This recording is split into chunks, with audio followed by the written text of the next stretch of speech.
Hey, good morning. Misty Burmeister here on day 29 of 100 Days of Trust. I just got off the phone with a mentor of mine who said these words. It really hit me. She said, Misty, human beings have the hardest time trusting time itself because we have to let go of our timing in order to just trust in time itself.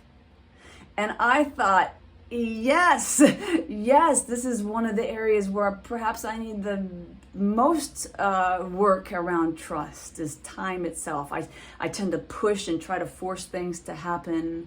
And I don't know if you're in a time of waiting yourself. It can be a challenging experience.